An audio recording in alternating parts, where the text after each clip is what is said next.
Hi, I'm Erik Herzog, a professor of biology at Washington University in St. Louis and the president-elect for the Society for Research on Biological Rhythms.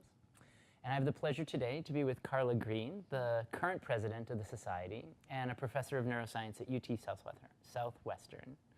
Welcome, Carla. Hi, Erik. It's great to be here. Oh, good. So you had the opportunity to chair a session here at the meeting. Can you tell us what the theme of the session was?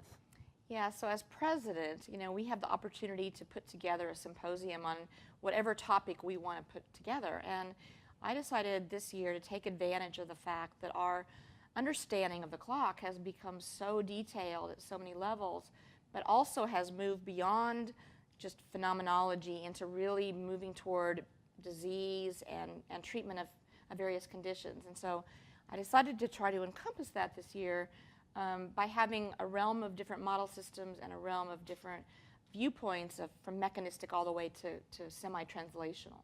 So tell me who you invited and what they talked about. So our first speaker was Andy Lee Wang from the University of California, Merced, and he works on the bacterial clock and very detailed mechanisms of how that clock works. And what I loved about his work was that he, in that system, arguably has the most mechanistic understanding of how molecules and proteins can keep time. And he presented very beautiful and detailed analysis using very state-of-the-art biochemical techniques and biophysical techniques to show us how that clock works at atomic detail. The second speaker was Chuck Weitz from Harvard Medical School, and he presented work on a similar style work, but on the mammalian clock, which is behind the bacterial clock in terms of the level of understanding that we have. But he presented biochemical work on the protein complexes that make up that clock.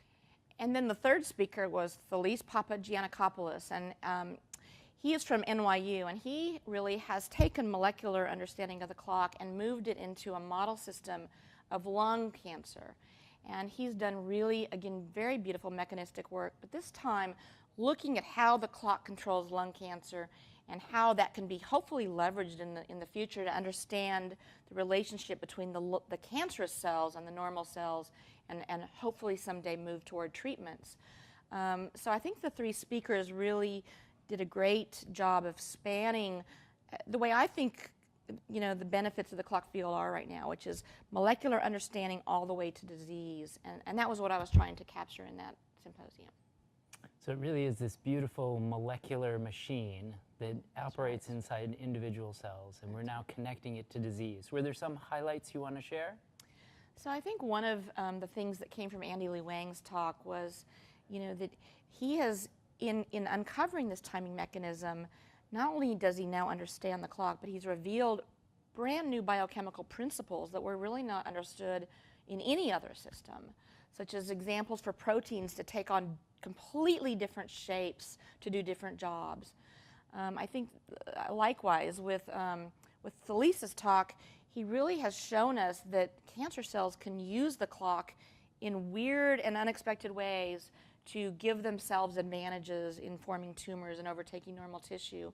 And further understanding of that, I think, is going to be critical for curing some of these critical diseases.